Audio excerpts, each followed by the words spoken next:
धर्म प्रेमी बंधुओं, मेरे इस चैनल में आपका स्वागत है। आप सभी को जय जिनेन्द्र। मेरे इस चैनल में श्री कृष्ण पुत्र प्रद्युम्न के चरित्र का वर्णन चल रहा है। हमने अभी तक 25 भाग पढ़े हैं। आज हम 26वें भाग का स्वाध्याय करेंगे। इससे पूर्व के भाग में हमने स्वाध्याय किया था कि जब विद्याधरों के शहर देशों को छोड़ करके यह हस्तिनापुर होते हुए जब द्वारका नगरी पहुँचे तो वहाँ पर उन्होंने अपने भाई भानु को देखा और द्वारका नगरी घूमने की आज्ञा लेकर के वह नारद जी से आज्ञा लेकर के वह गया। तब उन्होंने अपने भाई भानु को देखा और उन्होंने अपनी माया से एक बहुत चतुर घोड़ा बनाया और उस घोड़े के साथ खुद स्वयं एक वृद्ध बन गए। उसके पश्चात भानु कुमार के साथ वह उस घोड़ों को बेचने को गए और जब भानु कुमार उस घोड़े को नहीं चला सके तब उन्होंने कहा कि भाई आपके जो सुभट है ये मुझे अगर इस घोड़े पर बिठा दें तो मैं तुम्हें चला करके दिखा सकता हूँ और तुम्हें घुड़सवार की विद्या सिखा सकता हूँ। जैसे ही उन्होंने 5, 7, 10 महावीरों ने उठाया, उन्होंने अपना शरीर बहुत भारी बना लिया और उनके ऊपर गिर पड़े और वे कुचल गए और हाय हाय करने लगे। प्रद्युम्न कुमार भी हाय मैं मर गया, मेरी कमर टूट गई, इस तरह कैसे करके फिर भानु कुमार के साथ और वीरों ने उठ के उठाया। तब उन्होंने भारी शरीर कर लिया और फिर वह घोड़े के ऊपर स्वयं ही भानु कुमार की छाती पर पैर रख करके चढ़ गए और घोड़े के करतब आकाश में दिखाने लगे। उसके आगे का फिर वह वहाँ से आगे का हम स्वाध्याय करते हैं और देखते हैं क्या कहते हैं।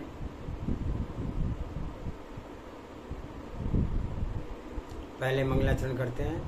ओंकारं बिंदु संयुक्तं नित्यं ध्यायन्ति योगिने कामदं मोक्षदं चैव ओंकाराय नमो नमः। अविरल शब्द गणौगा प्रक्षालति सकल भूतल मल कलंका मुनि विपार्षित तीर्था सरस्वती हरतु नो दुर्तान अज्ञान तिमिर अंधानां ज्ञान अंजन शलाकया चक्षुषी उन्मीलितमेन तस्मै श्री गुरुवे नमः। श्री परम गुरुवे नमः। परम्पराचार्य श्री गुरुवे नमः। सकल काल विध्वंसिकं श्री श्याम परिवर्तिकं धर्म संबंधकं भव्य जीव मन प्रतिबोधकारकम् इदं शास्त्रं श्री प्रद्युम्न चरित्र नामधेयम्।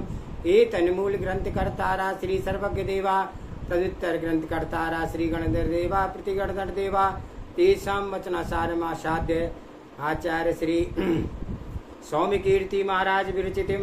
मंगलम भगवान वीरो मंगलम गौतम मणि मंगलम कुंद कुंदाद्योतु जैन धर्मोस्तु मंगलम सर्वश्रोता सावधानते श्रवन्तु। अब वह उसके भानु कुमार की माँ के बगीचे में चले गए और उसके घोड़ों ने भानु कुमार के माँ के बगीचे को ध्वस्त कर दिया। आगे का स्वाध्याय करते हैं।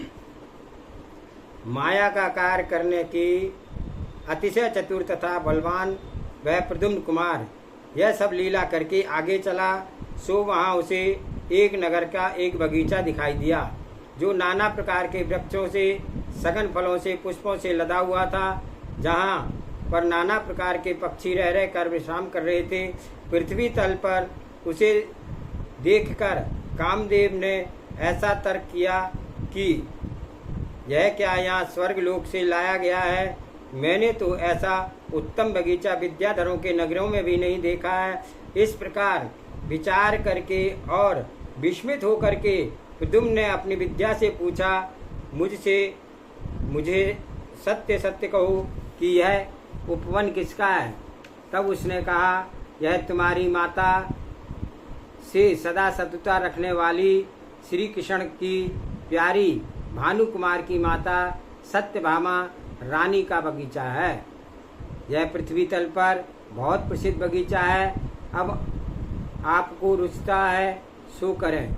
विद्या के वचन सुनकर के प्रद्युम्न कुमार उसी समय विद्या के बल के एक सुंदर बंदर बन गया और उसकी बड़ी पूंछ, बड़ा शरीर और विकराल मुख, सफेद दांत, पतली कमर, चपल नेत्र, चंचल अंग और सुहावनी आवाज थी। और आप चंडाल का रूप धारण करके बंदर को साथ लिए हुए बगीचे प्रद्युम्न कुमार ने एक बंदर बनाया और स्वयं जो है चंडाल का रूप बन गया। सो वहां आकर के बगीचे के रक्षकों से बोला कि मेरी एक बात सुनो, मेरा यह बंदर का बच्चा बहुत भूखा है, बहुत व्याकुल है और इस वन का एक फल खाने की इच्छा करता है, इसलिए इसे उत्तम फल खाने के लिए दे दो। उसे खा करके यह संतुष्ट हो जाएगा। बल आ जाने से मैं इससे श्रेष्ठ नगर में ले जाऊंगा और इसकी पीड़ा से सब लोगों का रंजायमान करूंगा। मेरी यही आजीविका है, इसी से मैं अपना पेट पालता हूँ। अतएव एक अच्छा फल इसे दे दो। यह सुनकर वनपाल बोले, क्या तुझे बात रोग हो गया है? क्या कोई पिशाच लग गया है जो बंदर को फल खिलाने के लिए इच्छा से करता है? फल और पुष्पों से लदा हुआ यह बगीचा सत्यभामा महारानी का है। इससे स्पष्ट है कि पुण्यहीन अधम पुरुषों के लिए यह सर्वथा दुर्लभ है। फिर तू इस बगीचे के फल को खा करके और बंदर को खिलाने की बात क्यों करता है? हे मूर्ख, अपने बंदर को ले जा, तू यहाँ से जल्दी ही चला जा। यदि कहीं मुझे श्री कृष्ण महाराज के सेवक इस समय देख लेंगे तो वे दुराशय तू बहुत कष्ट उठावेगा। हम तुझे पहले ही सचेत किए देते हैं, फिर हमारा दोष नहीं समझना। यह सुनकर के चंडाल बोला, हे वनपाल को, तुम किस कारण से इतने निष्ठुर हो गए हो जो मेरे इस बंदर को एक फल भी नहीं दे सकते हो? मैं कह देता हूँ कि यदि यह बंदर तीव्र क्षुधा के कारण बलपूर्वक रस्सी तोड़ करके बगीचे में घुस जाएगा तो मेरा दोष नहीं होगा। ऐसा कह करके उस चंडाल ने बंदर को तत्काल छोड़ दिया और हंस करके कहा, अरे क्षुद्र वनपाल को, अब देखो मेरे इस कुपित हुए बंदर का और मेरे भी तुम्हारे श्री कृष्ण अथवा सत्यभामा क्या करती है। ऐसा कह करके वह चपल चंडाल भी वहां से जल्द चला गया। अब वन की रक्षा करने वाले बंदर को मारने के लिए तैयार हो गए। उन्होंने लकड़ी, तलवार, परशु, परसा, पत्थर, बाण, तोमर, गुर्जर तथा और अनेक हथियारों से बंदर को रोका, परंतु तो भी वह बगीचे की ओर चला गया और सारे वन पालकों को लांग करके बलपूर्वक भीतर घुस गया। उसके वहां पहुंचते ही हजारों बंदर हो गए और जिन्होंने क्रोधित होकर के उस अच्छे खासे वृक्षों को, लताओं से भरपूर वन को नष्ट कर दिया। ऐसा किया कि वहां उनका नामो निशान भी नहीं रहने दिया। वृक्षों को, लताओं को और वाटिका को उखाड़ उखाड़ कर समुद्र में फेंक दिया। इस प्रकार सफाई करके और अपने को कृत समझ करके कामदेव ने चंडाल का भेष छोड़ करके नगरी की ओर गमन किया। द्वारकापुरी में प्रवेश करते ही उन्होंने देखा कि सामने एक रत्नवर्ण जड़ित रमणीय रथ आ रहा है, जिसमें अनेक दिव्य तथा मंगल स्वरूप कलश रखे हुए हैं, जो अनेक स्त्रियों से युक्त हैं। अनेक दर्पण के कारण उसमें जिसमें उद्योत हो रहा है और जिस पर मनोहर पताकाएं उड़ रही हैं, उसे देख करके प्रद्युम्न कुमार विस्मित हो रहे थे। उन्होंने अपनी कर्ण प्रशासनी विद्या से पूछा कि यह रथ किसका है। वह बोली, भानु कुमार के विवाह के मंगल कलशों से भरा हुआ यह कल है मृदंग तथा भेरी के नाद से शब्दमान होता हुआ उत्तम रथ कुमार के घर से कलश लेकर के स्त्री जनों के सहित सत्यभामा के घर जा रहा है, जो कि तुम्हारी माता की सौत है। जिसके विषय में तुम्हारी इच्छा हो सो करो।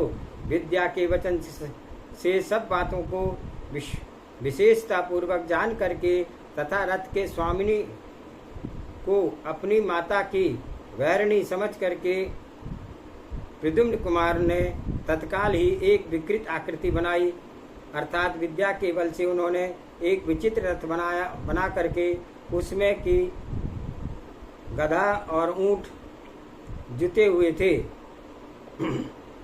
उसे संपूर्ण लोगों को शोभित करते हुए और अगणित जनों को हंसाते हुए सत्यभामा के रथ की ओर चलाया और देखते देखते उस रथ को चूर्ण कर डाला।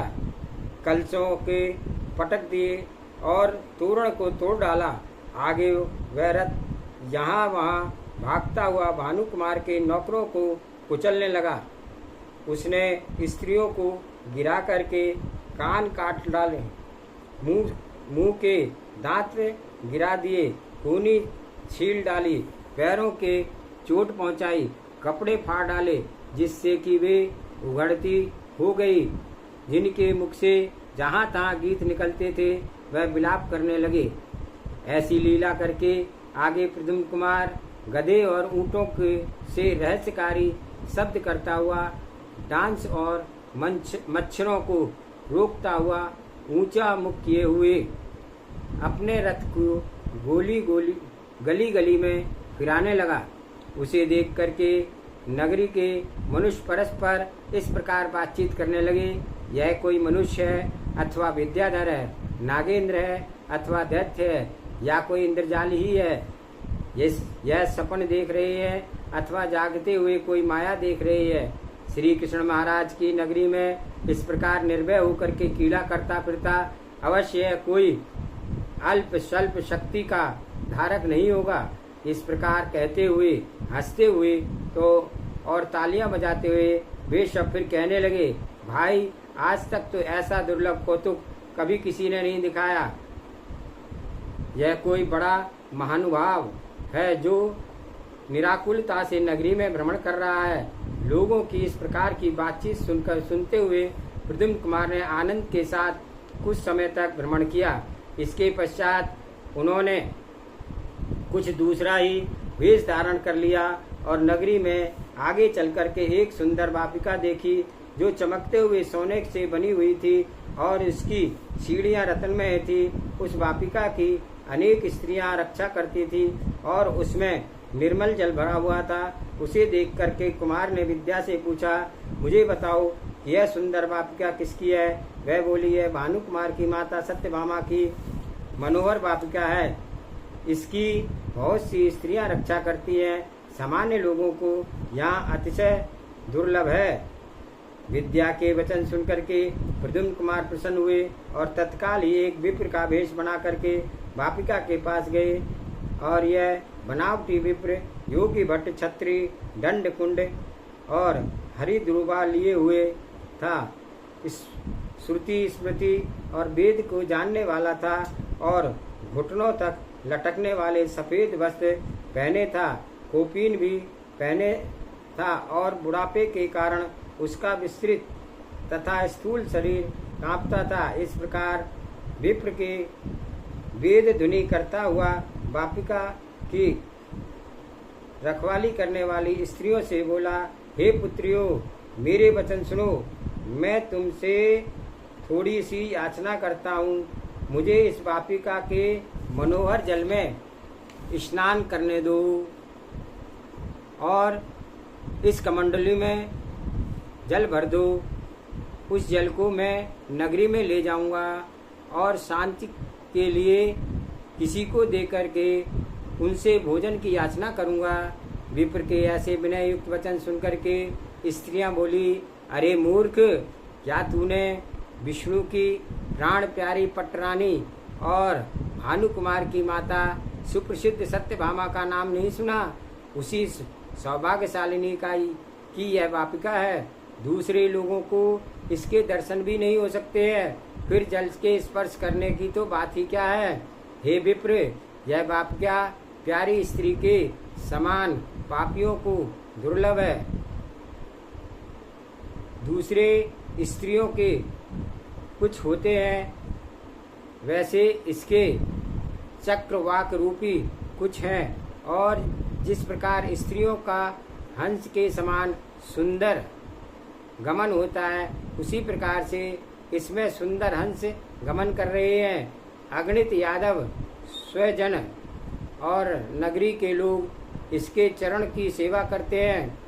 ऐसे श्री कृष्ण यदि चाहें तो अपनी स्त्रियों के साथ इसमें स्नान कर सकते हैं, अथवा सत्यभामा का पुत्र श्रीमान भामु कुमार मंजन कर सकता है, परंतु इन दो के सिवा कोई भी उसमें प्रवेश नहीं कर सकता है। फिर यहाँ तेरे शरीर के भिखारी की कैसे पहुँच सकती है? अतएव हे भट्ट, अब तू यहाँ से जल्दी चला जा, नहीं तो विष्णु के सेवक तुझे मारेंगे। स्त्रियों की वार्ता सुनकर विप्रवेशधारी बोला, यदि कृष्ण जी का पुत्र इस वापिका में स्नान कर सकता है तो फिर तुम मुझे क्यों नहीं स्नान करने देती, क्योंकि मैं भी तो कृष्ण जी का बड़ा पुत्र हूँ।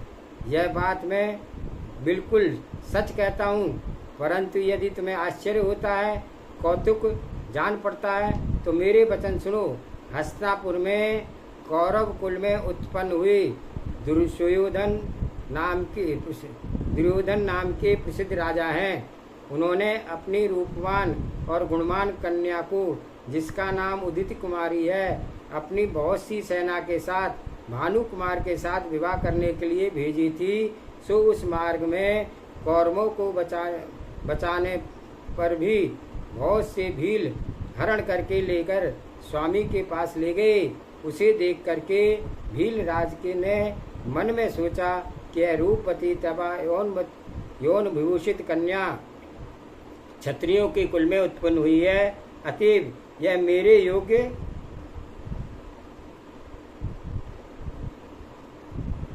नहीं है, राजपूतों के योग्य है। ऐसा विचार करके भील राज ने उस प्रसिद्ध कन्या को वहीं अपनी रक्षा में रखा है। इतने में अचानक ही पृथ्वी में भ्रमण करता हुआ मैं उस मार्ग से उसी जगह पहुंचा।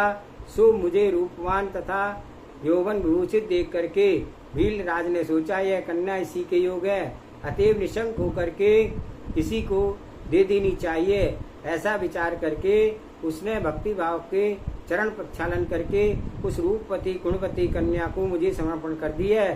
यह उस राजकुमारी के समान न तो कोई युवती जगत में है न होगी।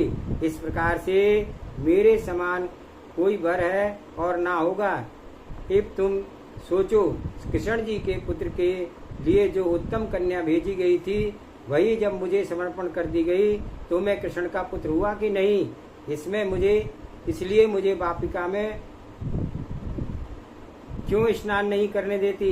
ब्राह्मण की विनोद युक्त बातों को सुनकर के वे स्त्रियां बोली, हे विप्र, तू वृद्ध हो गया है, रूप और यौवन का तुझमें नाम नहीं है, तू राजकन्या से विवाह करने का मनोरथ रखता है।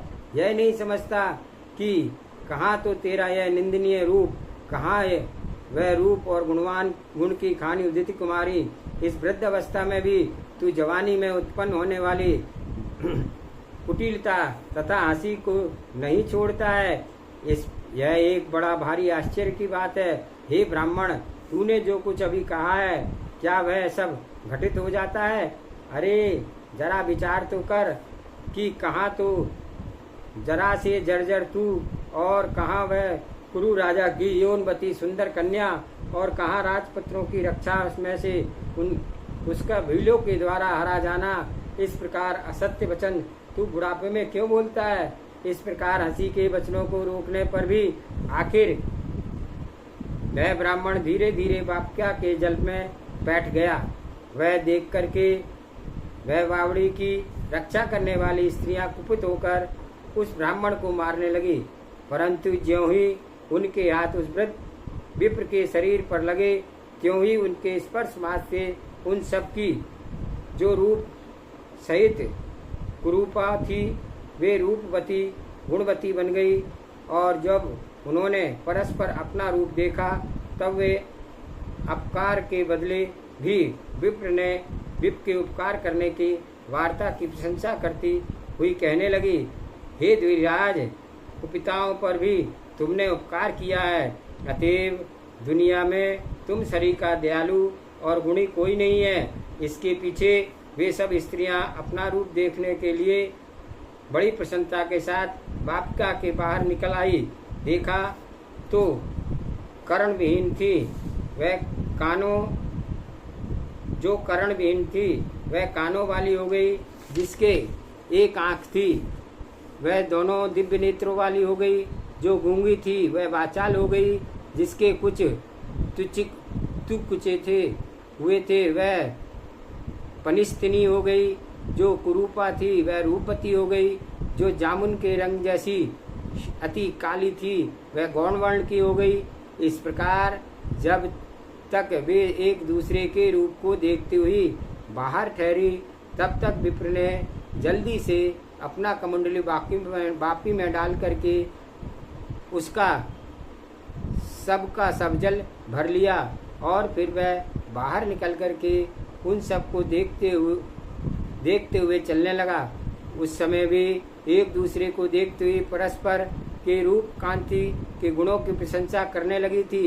एक बोली, तेरा रूप बहुत सुंदर हो गया है। दूसरी बोली, तेरा कान क्या कम सुंदर है। तीसरी बोली, सखी तेरे शरीर में तो आज जवानी आ गई है। चौथी बोली, तेरे नेत्र तो बड़े ही कटीले और सुंदर हो गए हैं। पांचवी बोली, आली तेरे सुकड़े हुए कुछ तो बड़े कठोर हो गए हैं। और जो एक सुंदर स्त्री थी वह बोली, बहन तेरा स्थूल उदर तो बहुत ही क्रश हो गया है, कमर बहुत पतली हो गई है। इस प्रकार सब विनोद के साथ परस्पर बातचीत करती रही।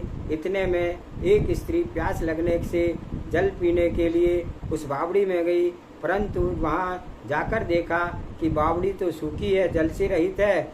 पतिता सीढ़ियों और दीवारें वगैरह पड़ी हुई है। वह सूखी घास से आच्छादित थी। उसके इस प्रकार जीर्ण छीण देख करके बाहर निकल आई और साथ ही अन्य स्त्रियों से सब वृतांत कह बोली, आज उस विप्र ने अपने सबको ठग लिया। वह दुरात्मा छुप करके वापी का यह सारा जल कमंडली में भर के ले गया।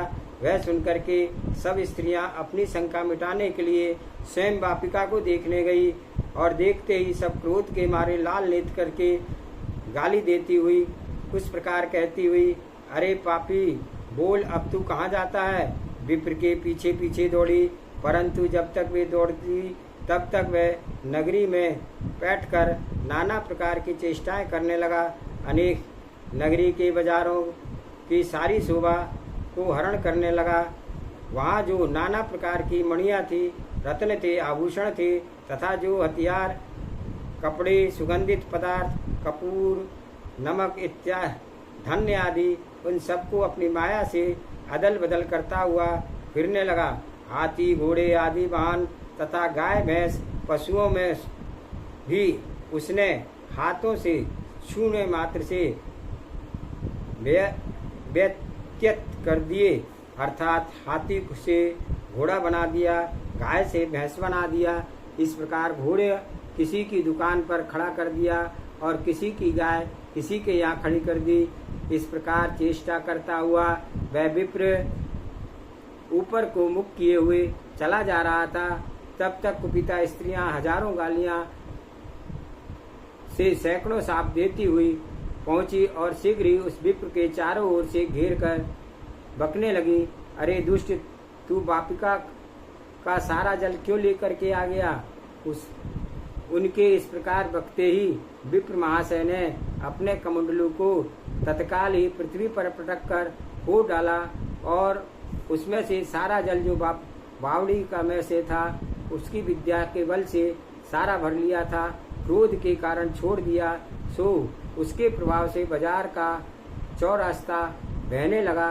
हाँ, मालूम होने लगा कि यह किसी महानदी से पूर आ गया है, अथवा कोई समुद्र ही यहाँ चलकर आ गया है। इस प्रभाव का जल दुकानों में बहने लगा, जिससे मोती तथा सोने रत्न आदि बहने लगे। नगर के मध्य में दुकानें, घर, बगीचा, घोड़ा आदि वाहन जो कुछ भी थे, सब उस जल के प्रभाव से बहने लगे। उस समय लोगों ने समझा कि यह प्रलय काल आ गया है, जिसमें पृथ्वी जलमग्न हो जाती है, अन्यथा समुद्र अपनी मर्यादा को क्यों छोड़ देता है। अर्थात उन्होंने समझा कि यह समुद्र की नगरी में बढ़ आया है। इस प्रकार यह देख करके बावड़ी की रक्षा करने वाली स्त्रियां विलाप करती हुई अपने स्थान को चली गई और प्रद्युम्न कुमार कौतुक करके लुप्त हो गया। इसके पश्चात वह विनोदी कुमार एक दूसरे जवान विप्र का भेष धारण करके उस नगरी में आगे चला। एक चौरास्ते पर उसने देखा कि बहुत से माली नाना प्रकार के फूलों को घूर रहे हैं। फूलों को वहाँ बड़ा भारी समूह देख करके प्रद्युम्न को बड़ा भारी आश्चर्य हुआ। अतएव उसने फूलों के विषय में अपनी विद्या से पूछा। उसने कहा कि सत्यभामा के पुत्र भानु कुमार के लिए अब ये फूल इकट्ठे किए गए हैं। यह सुनकर के उन मालियों के पास जाकर के बोला, तुम इन फूलों में से मुझे थोड़े से सुंदर सुंदर फूल दे दो, जिन्हें मैं लेकर के सत्यभामा के मंदिर में जाऊं और वहां उन्हें आशीष लेकर के भोजन की याचना करूंगा और जो तुम चाहते हो सो पाऊंगा। इस प्रकार मुझे भूख बहुत लगी है, अतएव फूल जल्दी से दे दो। वहाँ इस प्रकार भानु कुमार के विवाह के उत्सव भी हो रहा है, सो इससे कि मेरा मनोरथ जरूर सफल होगा। उसकी बातों को सुनकर के माली बोले, हे विप्र, हमारे हितकारी वचन सुन। ये सब फूल सत्यभामा महारानी के पुत्र के विवाह के लिए रखे हुए हैं और विवाह के लिए ही हम उन्हें घूर रहे हैं। इनमें से हम एक भी पुष्प की पंखुड़ी भी नहीं दे सकते। तुम यहाँ से जल्दी चले जाओ। और उनकी बातें सुनकर के प्रद्युम्न कुमार बोले, मालूम पड़ता है कि मूर्खनी सत्यभामा के सभी नौकर चाकर मूर्ख हैं। ऐसा कहकर के उन्होंने उन पुष्पों को अपने हाथ से छुआ। बस छूते ही वे सब मंदार, कुमुद, चंपा, सतपा, कमल, नागेश्वर, जाही, जूही आदि पुष्प सब आँख के पुष्प हो गए। यह कौतुक को करके प्रद्युम्न कुमार लीला करता हुआ आगे चला और बाजार में पहुंचकर दुकानों की वस्तुएं उल्टी सीधी करने लगा। वहाँ जितने प्रकार के सुगंधित पदार्थ थे, जितने प्रकार के अनाज रखे थे, उन सबको उसने कहीं का कहीं बहुमूल्य के स्थान पर थोड़े मूल्य वाले के स्थान पर बहुमूल्य वाले, बुरे के स्थान पर भले भले के स्थान पर बुरे, इस प्रकार गटपट कर दिए। हाथी के स्थान पर गधे कर दिए, घोड़े के खच्चर बना दिए, कस्तूरी के स्थान पर हींग रख दी, हींग के स्थान पर उत्तम कस्तूरी रख दी। जहाँ नमक था वहाँ कपूर, जहाँ कपूर था वहाँ नमक कर दिया। जिससे जितने हाथी के उपकरण हौदा वगैरह थे वे सब गधे के उपकरण हो गए और जितने गधे के उपकरण हाथी के हो गए। पीतल सोना हो गया और सोना पीतल हो गया। रतन कंचन के टुकड़ों में कांच खंड उत्तम रत्नों में बदल गया। योग धरी ज्वार मोती और योग गंधनी हो गए। घी तेल हो गया, तेल घी हो गया। कम्बल कट्टकूल रेशमी कपड़े के समान हो गया और पट्टकूल रेशमी कपड़ा कम्बल के समान हो गया। इस प्रकार नाना प्रकार के अदल बदल करने की पीड़ा करते हुए प्रद्युम्न कुमार धीरे धीरे उस सुंदर राजमार्ग पर पहुंच गए, जो मधोमनत हाथियों से झरे हुए मद जल से कीचड़ में और दुर्गम दिखाई पड़ता था। आप सभी को जय जिनेन्द्र। आज का स्वाध्याय यहीं तक के लिए। जावानी के ज्ञान से सूझे लूकालो, सो वाणी मस्तक नमो सदा देत हूँ लोग। हे जिनवाणी भारती तुय जपू दिन रैन, जो तेरा शरण आवे सो पावे सुख चैन। देव भजो अरिहंत को गुरु सेवा निर्गन। दया धर्म पालो सदा यही मोक्ष का पंथ। 9 बार नमोकार मंत्र।